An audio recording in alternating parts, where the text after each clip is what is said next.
Hallelujah. आइए हम अपने आप को परमेश्वर के वचन के लिए तैयार करें और उस परमेश्वर के वचन को समझें, जानें कि परमेश्वर आज हमसे क्या बातचीत करना चाहता है। हम पीछे समय से मलाकी में ही देखते आ रहे हैं और आज हम लोग मलाकी की पुस्तक में से हम दूसरा अध्याय का 10 से लेकर के 17 पद तक देखने जा रहे हैं, जहां कुछ बातें हैं जो पिछले समयों में से चली आ रही है, एक अध्याय से लेकर के, और इस समय में भी परमेश्वर हमसे कुछ उम्मीदें करता है और वो बताना चाहता है अपने दूत मलाकी के द्वारा। मलाकी जो है वो परमेश्वर का दूत है। जैसे यूहन्ना बपतिस्मा दाता और एलिया, यीशु मसीह, ये सब जो दूत थे, उसी प्रकार से ये मलाकी भी परमेश्वर का दूत है। परमेश्वर का दूत अपने लोगों को, जो उसकी प्रजा है, उनको वो चेतावनी देता है, उन याजकों को चेतावनी देता है, उन याजकों को जो परमेश्वर को भूल चुके हैं, उन याजकों को, उन लोगों को, उन प्रजा को जो परमेश्वर की विधियों को छोटा करके आंक दिया है और परमेश्वर को तुच्छ जाना है। अगर हम 9 पद पढ़ेंगे तो इसलिए परमेश्वर कहता है कि मैंने तुझे नीचा और तुच्छ कर दिया है, क्योंकि तुमने मुझे ऐसा ही समझा है।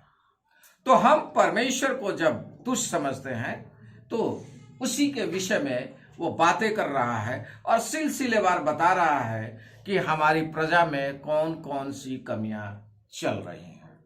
उन्हीं कमियों में से हम लोग देखने जा रहे हैं आज, क्योंकि जब तक हम उसकी आज्ञा को सुनने के लिए तैयार नहीं हैं, परमेश्वर का आदर नहीं करते हैं, तो परमेश्वर भी हमें आशीषित नहीं करता। परमेश्वर हमारी नहीं सुनता और हम जो कुछ परमेश्वर के सामने ले जाते हैं, परमेश्वर उसका आदर नहीं करता। चाहे आप कैसा भी ले जाएं, बड़ा से बड़ा ले जाए या छोटा से छोटा ले जाए, लेकिन आप परमेश्वर की सुनते और उसकी आज्ञाकारिता में चलते हैं और उसका आदर करते हैं। आदर का मतलब होता है आज्ञाकारिता। जैसा कहा गया है वैसा करना, तभी आदर हो सकता है। आदर ऐसे नहीं कि जैसे मर्जी वैसे हम करेंगे और आदर कर लेंगे, नहीं, इसको आदर नहीं करते, इसको अनादर करते हैं। वही परमेश्वर कह रहा है कि मेरा आदर नहीं हो रहा है। अगर हम 2 का 1 में जब पहुंचेंगे, पढ़ेंगे, तो हम वहां भी पाएंगे, और 1 का में भी जब हम पढ़ेंगे तो इसको भी हम पाएंगे। और यहां भी हम जब शुरुआत कर रहे हैं 10 से लेकर के 17 पद तक, तो यहां भी हम इसी बात को पाएंगे। तो आइए हम इस वचन की ओर चलते हैं। क्या हम सबों का एक ही पिता नहीं? क्या एक ही परमेश्वर ने हमको उत्पन्न नहीं किया? हम क्यों एक दूसरे से विश्वासघात करके अपने पूर्वजों की वाचा को तोड़ देते हैं? यहूदा ने विश्वासघात किया है और इस्राएल में और यरूशलेम में घृणित काम किया गया है, क्योंकि यहूदा ने पराय देवता की कन्या से विवाह करके यहोवा के पवित्र स्थान को, जो उसका प्रिय है, अपवित्र किया है। जो पुरुष ऐसा काम करे, उसके तंबुओं में से याकूब का परमेश्वर उसके घर के रक्षक और सेनाओं के यहोवा की भेंट चढ़ाने वाले को यहूदा से काट डालेगा। फिर तुमने यह दूसरा काम किया है कि तुमने यहोवा की वेदी को रोने वालों और आहें भरने वालों के आंसुओं से भिगो दिया है, यहां तक कि वह तुम्हारी भेंट की ओर दृष्टि तक नहीं करता। न प्रसन्न होकर उसको तुम्हारे हाथ से ग्रहण करता है। तुम पूछते हो ऐसा क्यों? इसलिए क्योंकि यहोवा तेरे और तेरे उस जवानी की संगनी और ब्याही हुई स्त्री के बीच साक्षी हुआ था जिससे तूने विश्वासघात किया है। क्या उसने एक ही को नहीं बनाया, जबकि और आत्माएं उसके पास थीं? और एक ही को क्यों बनाया? इसलिए कि वह परमेश्वर के योग्य संतान चाहता है। इसलिए तुम अपनी आत्मा के विषय में चौकस रहो और तुम में से कोई अपनी जवानी की स्त्री से विश्वासघात न करे, क्योंकि इस्राएल का परमेश्वर यहोवा यह कहता है, मैं स्त्री त्याग से घृणा करता हूं और उससे भी जो अपने वस्त्र को उपद्रव से ढांपता है।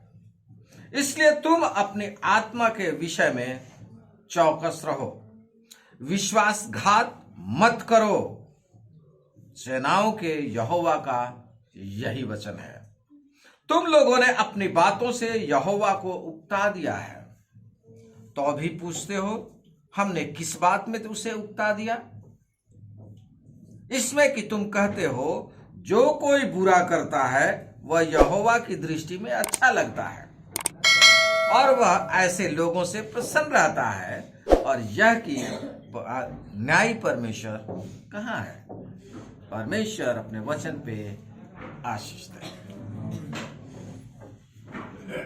परमेश्वर यहां अपने दूत के द्वारा बताना चाहता है कि क्या हमारा एक ही परमेश्वर नहीं है जिसने हमें सृजा है?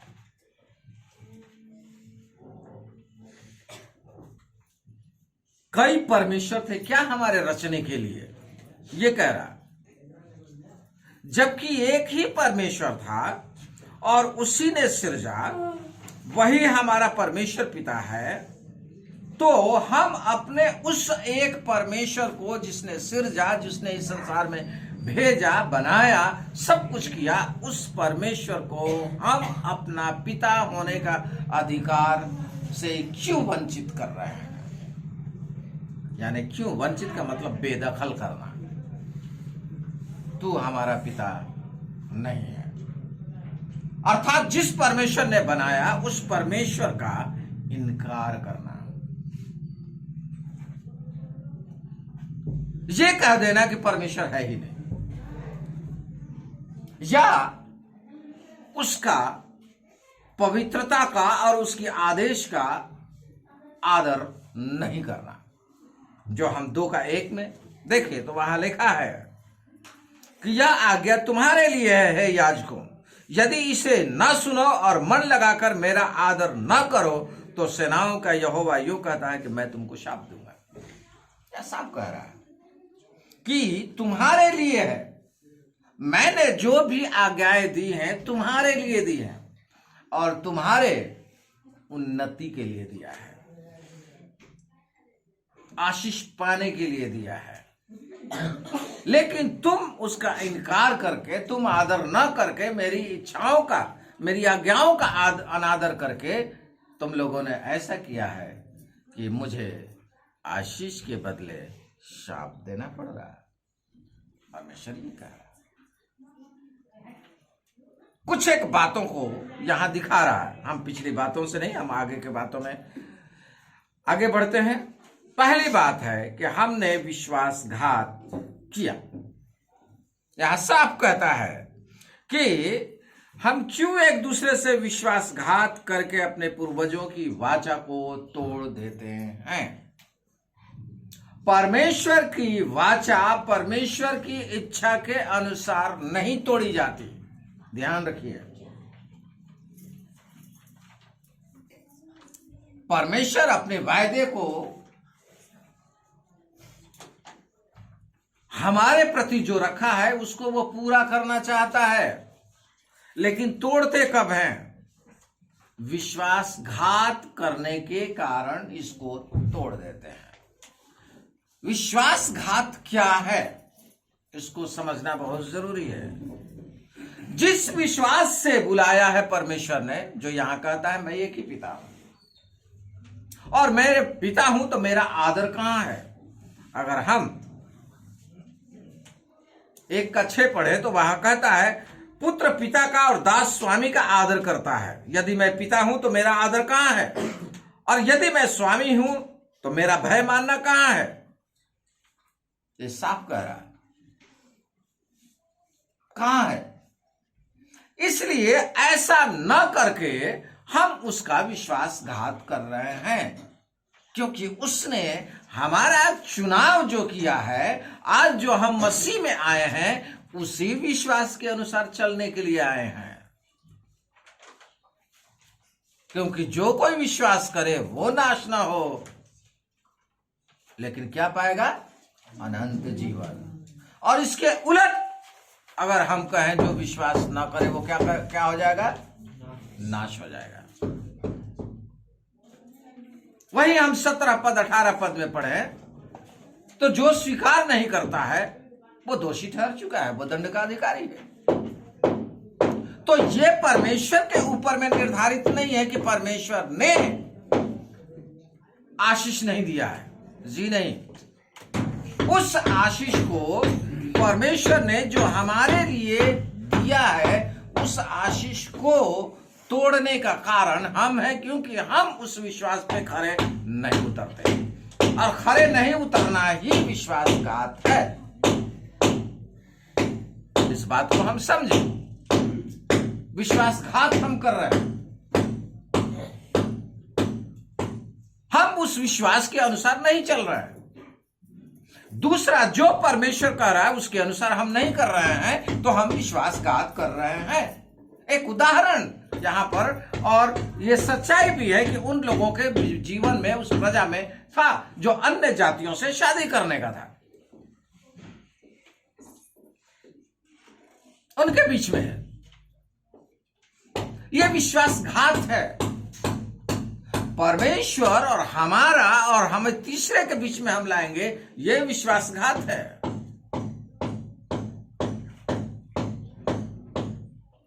क्योंकि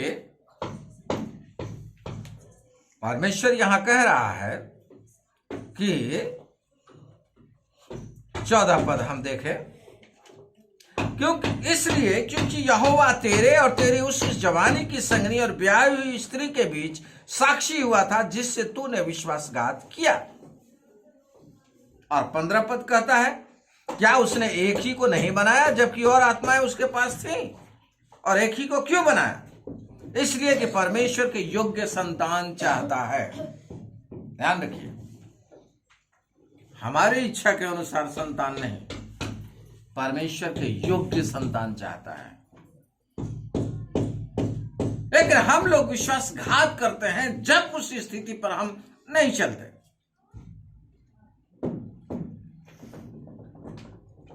हम परमेश्वर को उसमें आदर नहीं करते या महत्व नहीं देते।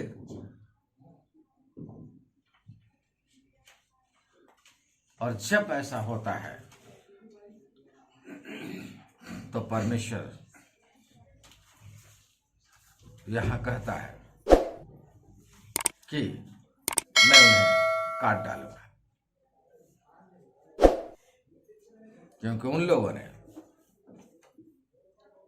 परमेश्वर को अपवित्र ठहराया है। परमेश्वर की पवित्रता बनी रहना बहुत जरूरी है। ध्यान रखिएगा, मूसा से परमेश्वर ने क्या कहा था करने के लिए? जा पहाड़ी से बातचीत कर और वो पानी देगा। लेकिन इनके कुड़कुड़ाने की वजह से उसने क्या किया? लाठी मार दिया। बस इतना ही हुआ था। पहाड़ पे ही तो मारा था लाठी, परमेश्वर को नहीं मारा था। ध्यान रखिएगा। लेकिन क्या हुआ था? परमेश्वर का वचन वहां पढ़ेंगे तो परमेश्वर कहता है, तूने अन्यों के सामने या इनके सामने मुझे तूने तुच्छ ठहराया है, यानी मेरा अनादर किया है तूने। इसलिए जब हम परमेश्वर के आज्ञा में, परमेश्वर के वचन में अपना मिलाते हैं तो गड़बड़ी होती है। इसलिए परमेश्वर जैसा कहता है वैसा हम करें, यही आदर है। इसलिए जब यहोशू चलता है तो यहोशू क्या कहता है उन लोगों से? कहता है आज और अभी फैसला करो, तुम परमेश्वर के साथ चलोगे या इन अन्य जातियों के अनुसार, अमालेकियों के अनुसार चलोगे। तुम परमेश्वर के साथ में हो या उनके साथ में हो, अभी फैसला करो, आज ही उत्तर दे दो।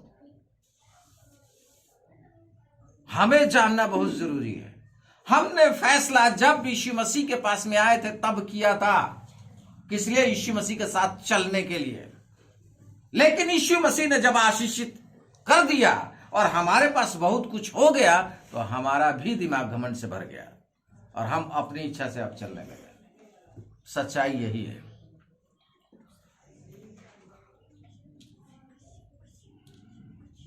उस समय में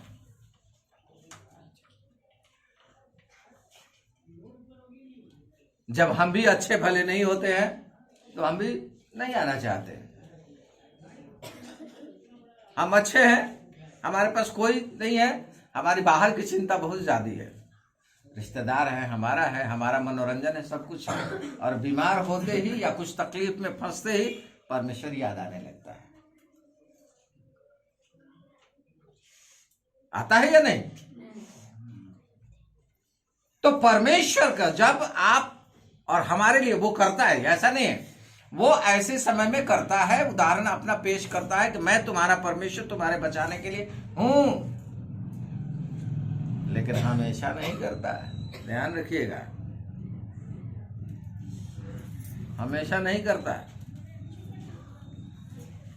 वो छोड़ देता है बाद में। जब वो देख लेता है कि हम परमेश्वर का अनादर कर रहे हैं। वैसे जैसे एक जेब कतरा है, पिछले समय में हमारे कलिसिया में परसों घटना घटी है, एक जेब मार दिया था, ठीक है, लेकिन प्रभु का धन्यवाद कि वापस फिर मिल गया, ठीक है। परसों जेब काटा था, कल सारा पर्स मिल गया। ध्यान रखिए, पास्टर अमित का, और वो भी घर पे देने आया। सोचिए आप, क्यों देने आया? इसमें कोई बात ये नहीं है। ये लोग भी बातें कर रहे थे तो बात वो नहीं समझ पा रहे थे। क्यों नहीं, क्यों परमेश्वर ने दिया?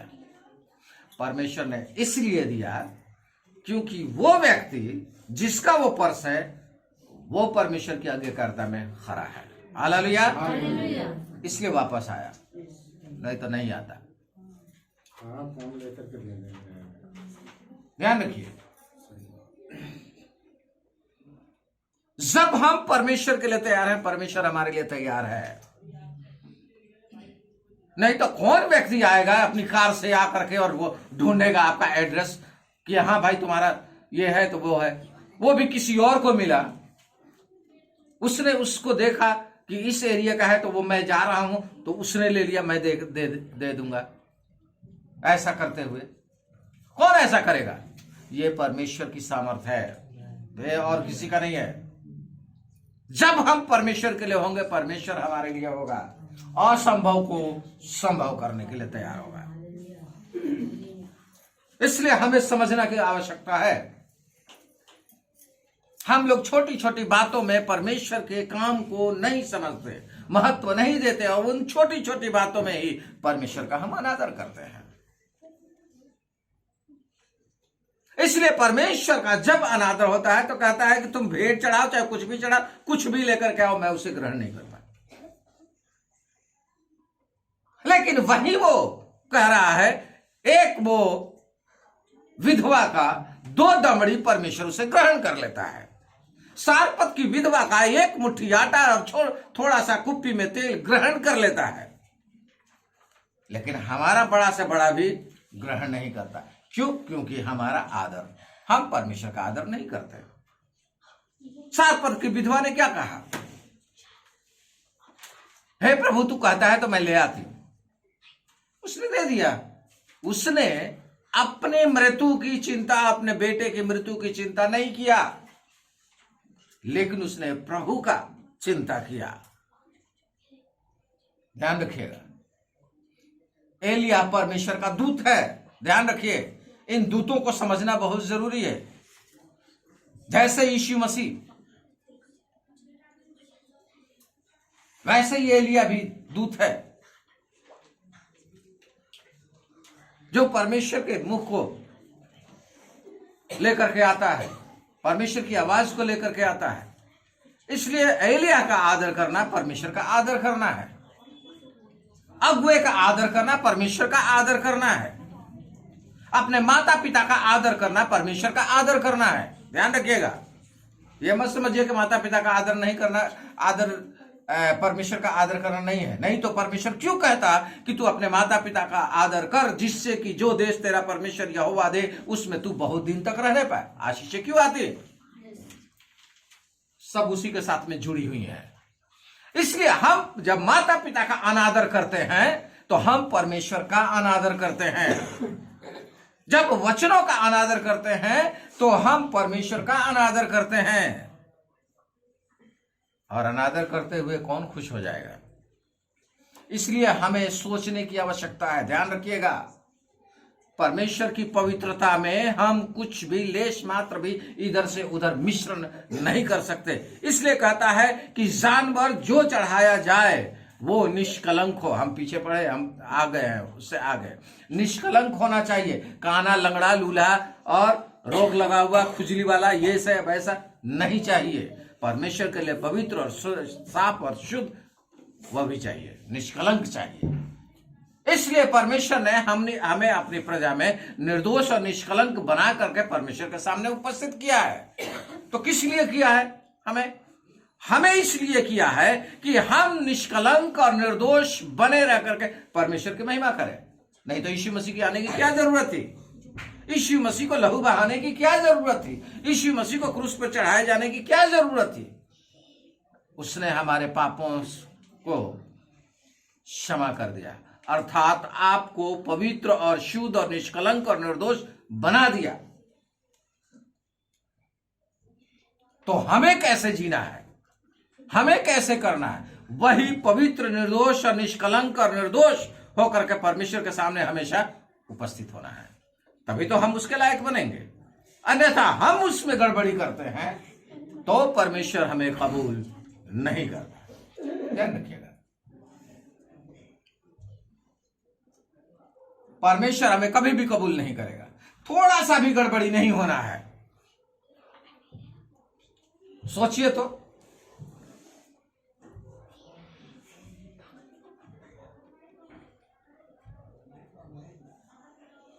आप मिर्ची ज्यादा खा लें, उसका परिणाम क्या होगा?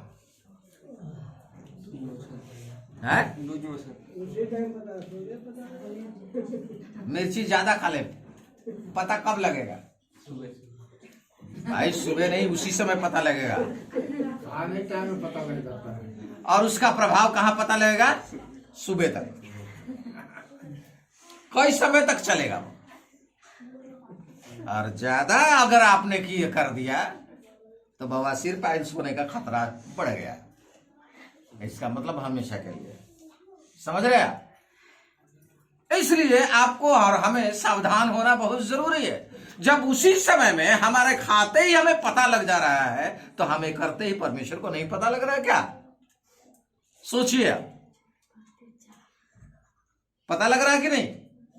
हमें पता लग रहा है तो उसको पता नहीं लग रहा। इसलिए हम परमेश्वर से हम ये कह रहे हैं कि परमेश्वर कहां है। हम ये सोचते हैं परमेश्वर है ही नहीं, समझ लीजिए। और हम अपने मर्जी से करते रहते हैं। हमारा तो ऐसा है, हमारी तो आदत है, हम ये करते हैं, वैसा करते हैं, जैसा है वैसा है, ये है वो, दुनिया भर के हम बहानेबाजी बनाते हैं। लेकिन परमेश्वर उसको जानता है। ध्यान रखिए, ठीक है। हमारे हिंदुस्तान में खासतौर से बिहार साइड वाले क्या करते हैं, सुबह जाएंगे तो सूटा नहीं लगाएंगे तो उनकी उतरेगी नहीं, ठीक है। खैनिया नहीं दबाएंगे तो उनका उतरेगा नहीं, ठीक है। क्या उनका सूटा उनका उतारता है क्या? मैं आज तक नहीं समझ पाया।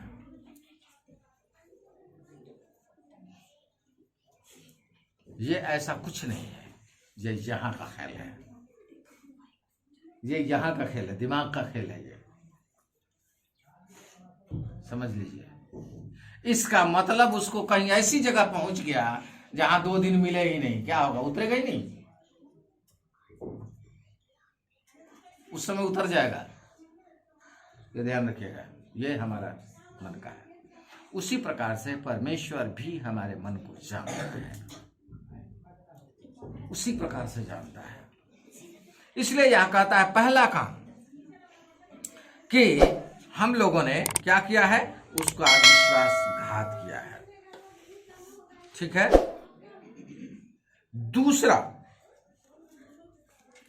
दूसरे को समझना हमारे लिए जरूरी है। दूसरा काम हमने किया है,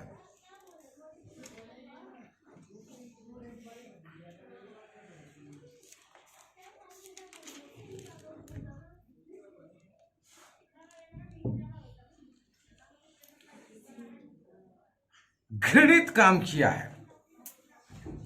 परमेश्वर का वचन कहता है 11 पद में, विश्वासघात किया है और इसराइल में और यरूशलेम में घृणित काम किया गया है। जो परमेश्वर बिल्कुल नहीं चाहता, मिलावट, उसमें हम मिलावट कर रहे हैं। मिलावट नहीं चाहता, और जिसमें मिलावट होता है वो घृणित होता है। ध्यान रखिएगा। हम लोग आज मिलावटी खाना खा रहे हैं ना, कितने का गुड़गुड़ा रहा है पेट में, सब। कोई ऐसा नहीं जिसका गुड़गुड़ाता ना हो, गैस ना बनता हो, क्योंकि हम मिलावट कर खा रहे हैं। और कहा गया है कि मध्य प्रदेश सही तो सारा प्रदेश आपका सही रहेगा, कहावत है ये।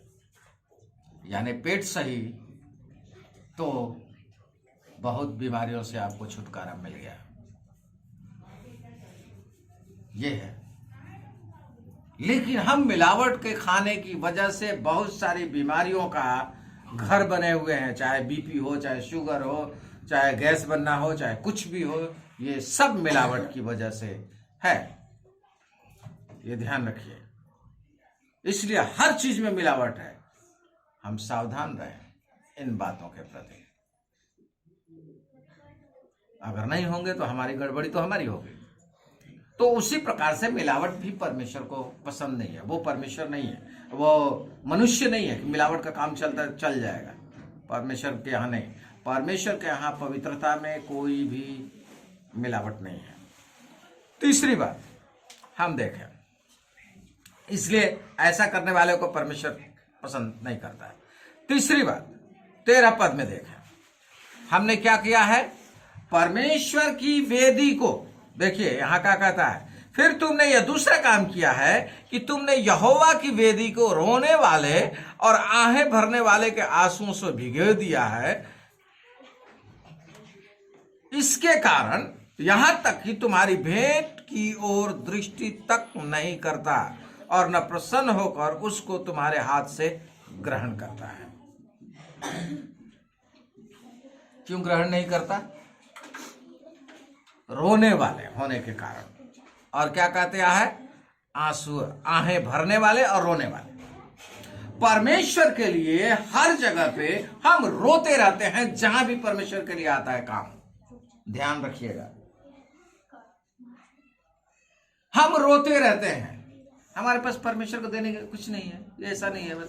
हमारे लिए बहुत कुछ है, लेकिन परमेश्वर के सम्मुख हम रोने लगते हैं।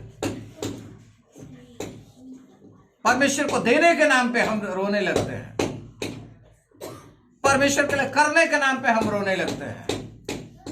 चाहे वो समय हो, चाहे हमारी उपस्थिति हो, चाहे ये हो। हमारी जब उपस्थिति की बात आती है तो हम काम करना है, काम पे जा रहे हैं, जबकि वही आपका काम होगा तो उसके लिए आप समय निकाल सकते हैं। वही परमेश्वर कह रहा है रोने का। हम परमेश्वर के सामने रोते रहते हैं। हम बाहर में बहुत हजारों खर्च कर लेंगे, लेकिन परमेश्वर के नाम पे खर्च करने के लिए नहीं है हमारे लिए। सोचिए, एक दारू पीने वाला रोज कितना दारू पीता है? कम से कम 30 रुपया। वो आधा पौवा लाता होगा, 30 रुपए से तो नीचे आता नहीं होगा। 30 या 50-60 जैसे भी आता होगा, 30 रुपए से नीचे नहीं आता होगा। तो रोज वो पीता है, कभी सुबह भी पी लेता है, कभी शाम को भी पी लेता है। ऐसे करते हुए वो 2-3 हजार रुपया वो पी जाता है, लेकिन परमेश्वर को देने के नाम पे उसकी जेब में से 10 रुपया निकलता है। सोचिए आप, 2 रुपया निकलता है, 1 रुपया निकलता है। यानी परमेश्वर को देने के लिए रोने लगता है कि मेरे पास में नहीं है, लेकिन मेरे पीने के लिए बहुत है। तो परमेश्वर क्या आशीष देगा?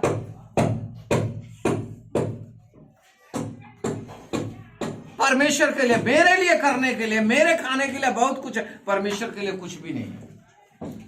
लेकिन ध्यान रखिए, यही इस्राएली थे जब उन लोगों ने अपने बीच में परमेश्वर को रखा। तंबू हुआ करता था और वो बीच में रखते थे, और सारी गोत्र मिलकर के उन याजकों का देखभाल करती थी, जो याजक परमेश्वर के भाग को खाते थे। ध्यान रखिएगा, मैं क्यों इसको थोड़ा सा टेढ़ा घुमा रहा हूं, क्योंकि याजक लोग जो खाते थे वो इनका नहीं खाते थे, इन्हीं के बीच में रहते थे, लेकिन इनका नहीं खाते थे। वो जो परमेश्वर को देते थे उस भाग को वो खाते थे। आज भी यही है, बदला नहीं है उसका तथ्य। लेकिन हम लोग परमेश्वर के सामने क्या हो रहा है, हम परमेश्वर को दे ही नहीं रहे हैं। और याजक क्या करता था? याजक इसके बदले में उनके लिए वो आशीष को मांगा करता था, और परमेश्वर का, क्योंकि दूत हुआ, परमेश्वर का मुख हुआ, जो हम लोगों ने अभी पढ़ा है, ये 2 का ही हम 7 पढ़े तो वहां मालूम हो जाएगा। तो परमेश्वर क्या करता था? उनके द्वारा उनको आशीष देता था और उनके यहां भरपूरी बनी रहती थी। बिल्कुल किसी भी बात की घटी नहीं हुआ करती थी। यहां तक कि शत्रु भी उनसे जीत नहीं पाते थे। अभी हम लोगों ने भजन संहिता में यही तो पढ़ा था 44 में। अपने बल से नहीं जीता, अपने छल से नहीं जीता, अपने कल से नहीं जीता, लेकिन परमेश्वर के बल से वो लोग जीतते चले गए, और उन लोगों को परमेश्वर ने वहां निश्चिंत बसा दिया।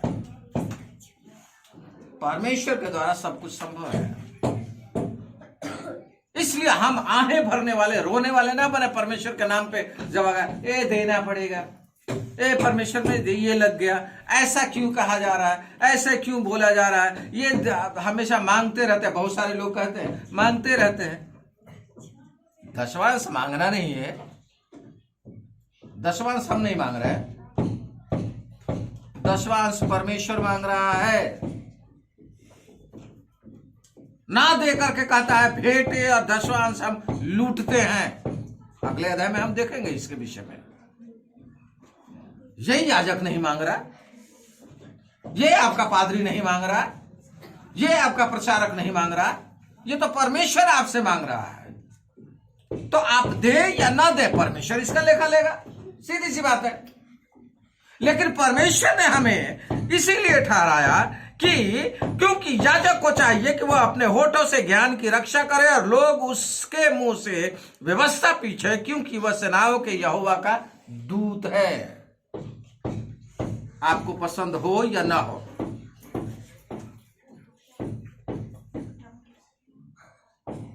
हमारे घर में भी होता है, हमारे बच्चे भी बोलते हैं, हमारी मैम साहब भी बोलती हैं, कहते हैं क्या 10 वर्ष के विषय में बातें करते रहते हैं, हमेशा लेने के लिए बातें करते रहते हैं। लोग यही सोचते होंगे कि आप लालची हैं।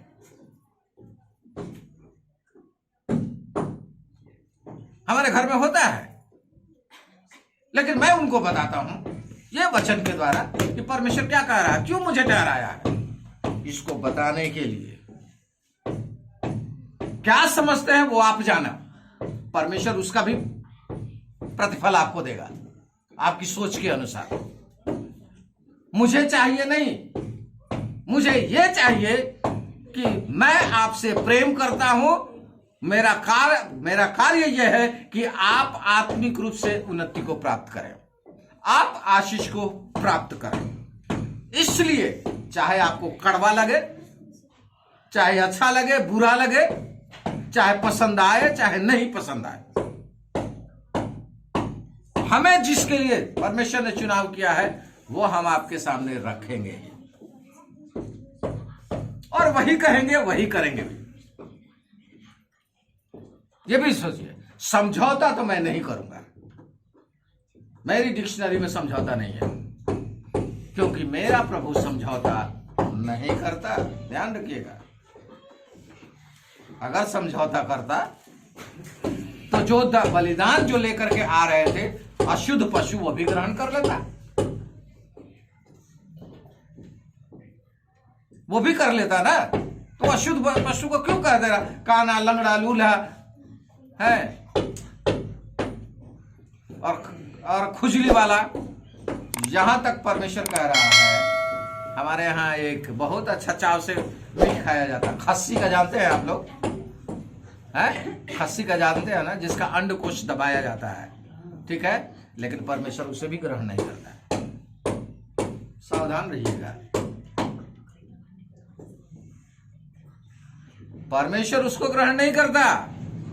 साफ वचन में लिखा है, जिसका अंडकोश दबा हो वो परमेश्वर को ग्रहण नहीं है।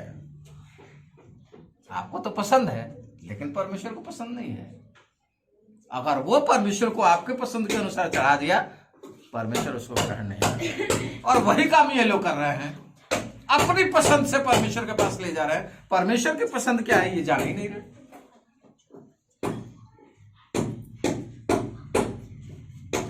इसलिए ऐसा हुआ, इसलिए हमेशा रोते रहना परमेश्वर। इसलिए परमेश्वर का वचन में भी कहता है, हम जाए तो कहा है, हर्ष से देने वाले से परमेश्वर प्रसन्न होता है।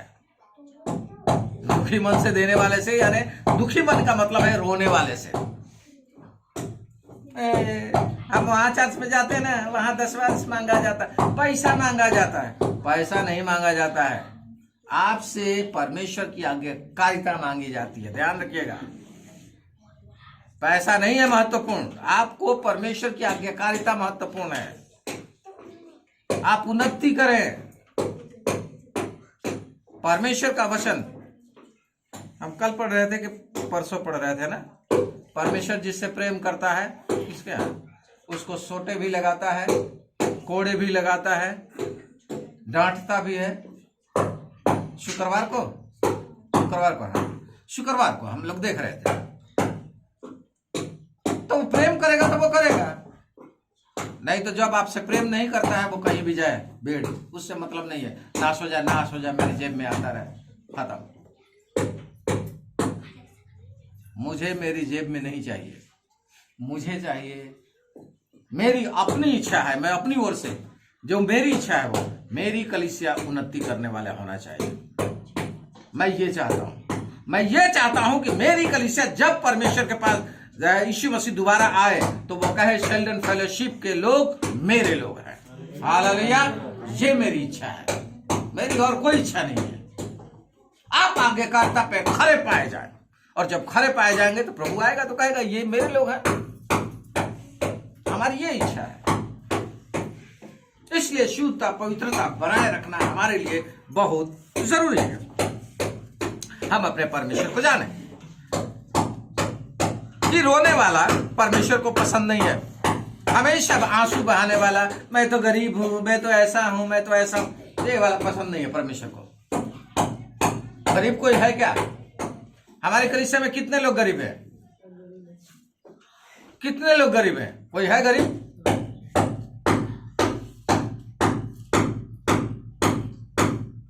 कोई गरीब नहीं है। गरीब वो है जिसका हाथ पैर सलामत नहीं है, जो भीख मांगता है, दूसरे के आश्रय पर जी रहा हो, वो है। नहीं तो कोई गरीब नहीं है हमारी कलीसिया में, ये ध्यान रखिएगा।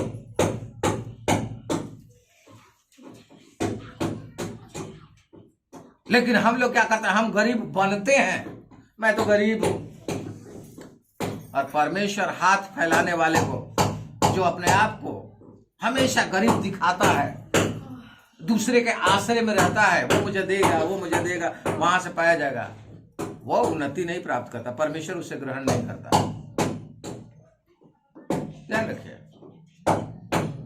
परमेश्वर के लिए खुलना जरूरी है। परमेश्वर खुल गया हमारे सामने, खुल करके अपने पुत्र को दे दिया, ये लो, मैं तुमसे कितना प्रेम करता हूं। उसी प्रकार से हमें भी खुलने की जरूरत है। प्रभु, मैं तुझसे कितना प्रेम करता हूं, अपने सारे मन, सारे जीव, सारे बुद्धि, सारी शक्ति के साथ में मैं तुझसे भी प्रेम रखता हूं। ये वाला होना बहुत जरूरी है। यानी जैसा वो करता है वैसा ही हम भी करें। भले ही वो उस पर हम खरे ना उतरे, लेकिन भावना ये होनी चाहिए। ध्यान रखिएगा, भले ही परमेश्वर को देने के लिए मेरे पास 100 रुपया नहीं हो, लेकिन 50 रुपया तो है तो देने के लिए।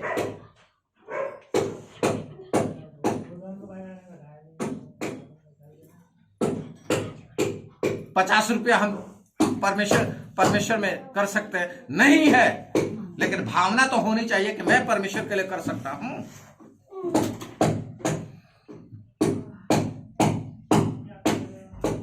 ये होना है परमेश्वर के लिए। जब हमारी भावना होगी, जब हम करने का मन होगा, परमेश्वर आपके पास हो या नहीं हो, ये इससे मतलब नहीं है। परमेश्वर 2 दमड़ी को ही क्यों ग्रहण करता है? क्योंकि उसके मन में इच्छा थी परमेश्वर के लिए करने के लिए। उसके पास 2 ही दमड़ी हो, उसी के अनुसार किया। उसके डब्बे में 1 मुट्ठी आटा था, कुप्पी में थोड़ा सा तेल था। 1 मुट्ठी आटे में एक पूरी पराठा भी नहीं बनेगा। बनेगा क्या? कौन बनाएगा 1 मुट्ठी आटे में? लेकिन उसी को खा करके दोनों माँ बेटे मरने वाले थे। वो भी परमेश्वर मांग रहा है, वो कह रहा प्रभु दे ले, यानी प्रभु के लिए, उसके लिए करने के लिए पहले तैयार है। इसलिए परमेश्वर ने उसको खत्म नहीं किया, आशीष भरपूर। इसलिए हमें समझना है ये विश्वासघात है। इसलिए जब हम विश्वासघात करते हैं तो परमेश्वर इन सबको हमारे लिए आशीषित नहीं करता। हमें विश्वासघात नहीं करना है। और खास तौर से ध्यान रखिएगा, अपनी पत्नी के प्रति विश्वासघात कभी न करें। पुरुष हो चाहे स्त्री हो, पति या पत्नी के प्रति विश्वासघात न करें। यहां परमेश्वर साफ कह रहा है कि मैंने एक ही को बनाया है। परमेश्वर बनाते समय अगर बहुत की जरूरत थी तो उसको हवा की जगह पे कुछ और भी बनाकर और भी हवा बना सकता था, ठीक है ना, और हवाएं बना सकता था, लेकिन उसने हवाएं नहीं बनाया, हवा बनाया बस। तो इसलिए हम हवाएं का इंतजार न करें और उसके फिराक में न रहें। हवा हमारी है, उसी के साथ संतुष्ट रहें। नीति वचन कहता है अपनी जवानी के संगनी के साथ में संतुष्ट रहें, ठीक है। तो ये परमेश्वर ग्रहण नहीं करता। इसलिए हम लोग ये समझे, इस बात को जाने और इस बात के विषय में ये ना सोचे। तीसरी बात, हम लोगों ने परमेश्वर को इन सभी बातों को बताने के बाद में भी, करते करते हमारे सुनने के बाद में भी हम उन बातों से बदल नहीं रहे हैं या पलट नहीं रहे हैं या हम उस मार्ग को छोड़ नहीं रहे हैं। इसके कारण परमेश्वर को हमने क्या किया है, उकता दिया है। ठीक है, बार बार बोले जाने के बाद में भी आप नहीं बदल रहे बच्चों, चुप। बार बार बताने के बाद में भी जब आप उस मार्ग को छोड़ने के लिए तैयार नहीं हैं, तो परमेश्वर को उकता दिया है, अर्थात बड़े शब्द वचन में लिखे हुए हैं। ठीक है, बार बार चेताने के बाद में भी आप नहीं समझते हैं, तो वचन कहता है कुत्ता अपनी छांट की ओर जाता है वापस, यानी जहां से वो निकल आया है वहीं से, सुअरनी वहीं से जहां से उससे सफाई की गई है फिर से लौट करके कीचड़ में चली जाती है। तो हम सुअर और कुत्ता नहीं है, उदाहरण है ये। इसलिए एक दिन हम लोग बातें कर रहे थे, हम बताते बताते थक चुके हैं, लोग बदलने को राजी नहीं है।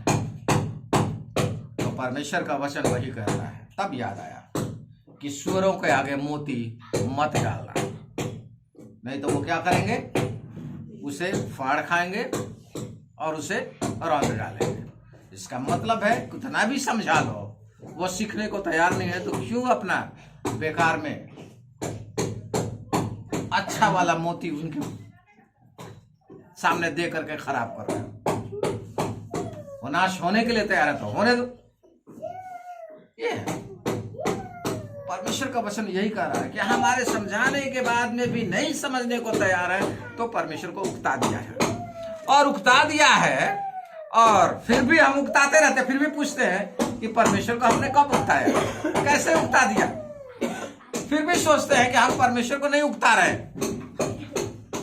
क्योंकि हम उसको ग्रहण करने के लिए तैयार नहीं है। इसलिए और कहता है परमेश्वर, जो कोई बुरा करता है वह यहोवा की दृष्टि में अच्छा लगता है। हम सोचते हैं जो हम कर रहे हैं परमेश्वर को भी अच्छा लगता है। क्यों? क्योंकि न्यायी परमेश्वर कहां है? न्यायी परमेश्वर कहां है? दंड लेने के लिए तो आ नहीं रहा, अभी दंड देने के लिए तो आ नहीं रहा। तो इसलिए हम इस भूल में पड़े हुए हैं कि परमेश्वर न्याय करने के लिए तैयार नहीं है। लेकिन ध्यान रखिए, खास तौर से जिन्होंने मसीह को कबूल किया है उन लोगों के विषय में वचन बताता है कि जब अन्यों की दशा ऐसी होगी तो अपने लोगों की दशा कैसी होगी। इसका मतलब ये वचन दूसरी जगह इसी बात को कहता है कि वो अपने लोगों से कड़ाई से पेश आएगा। ध्यान रखिएगा, क्यों पेश आएगा कड़ाई से? क्योंकि उनको तो मालूम नहीं और आपको मालूम है। ठीक है, समझिए।